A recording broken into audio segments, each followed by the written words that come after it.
Welcome to my channel, God is Real, because God is definitely real. Today I want to focus your attention very briefly on the 24th chapter of 1 Samuel, the first through the fourth verse, and then jump over to the 10th verse. In this particular text, we learn that it is very possible to turn the other cheek. We learn that it is very possible to forgive your enemies.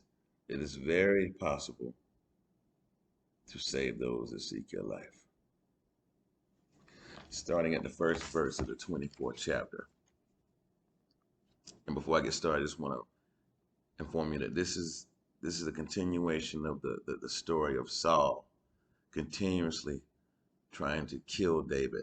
Everywhere David goes and tries to hide, Saul finds out where he is, and he takes his men and they go searching for David, but they never prevail.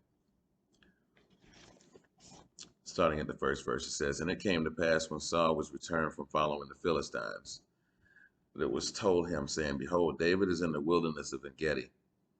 Then Saul took 3,000 chosen men out of Israel and went to seek David and his men upon the rocks of the wild goats.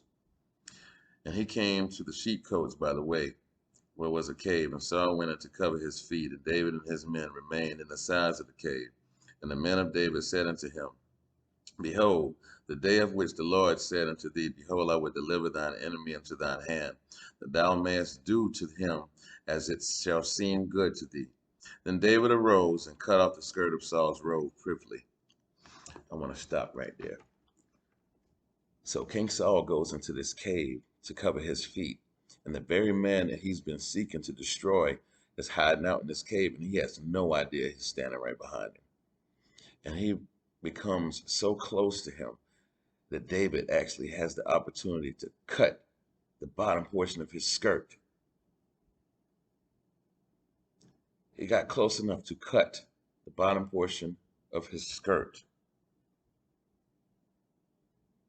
but did not take his life.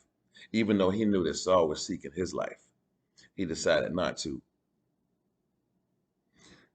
And so I'm going to jump over to the 10th verse, and then we're going to continue on. "Behold, this day thine eyes have seen, how that the Lord had delivered thee today into my hands in the cave. And some bade me to kill you, but mine eyes spared thee. And I said, I will not put forth mine hand against my Lord, for he is the Lord's anointed." David made a beautiful decision right there. He decided to turn the other cheek.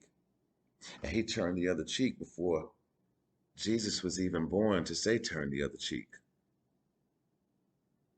How did David do this? Because David knew that he served a God. He knew that he served a God that commanded us to love one another and forgive one another and to lift each other up, not tear each other down. David knew that he served a God that was looking for a righteous man and not an evil man. David also knew that one day that he would be in the same position as King Saul. He would be king as Israel, and he would be God's anointed. He was already anointed, but he knew he would be king over Israel one day. And David had common sense to know what goes up must come down.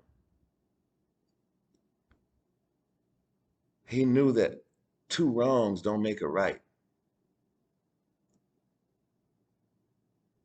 He knew that if this man was supposed to die, that God would take his life. Because David clearly understood that God can do all things. I want to encourage my people today to learn how to be forgiven, learn how to turn the other cheek, because if you don't, you'll be in the same boat as your enemy. Evil, cold-hearted, unforgiving, uncaring, unloving, untrustable, untrustworthy. Who wants those titles? When you lose men's trust, you lose a lot. And so King David chose to do the righteous thing. He chose to save the one that was seeking his life. And God blessed him for it. And eventually, Saul's life was taken, but not at the hands of David, not at the hands of the one that he was seeking to destroy, because the one that he was seeking to destroy had God on his side. And this is why Saul and 3,000 men could not prevail, because the Bible says, God with you is more than the whole world against you. Be more forgiving, y'all. God is real. Be blessed.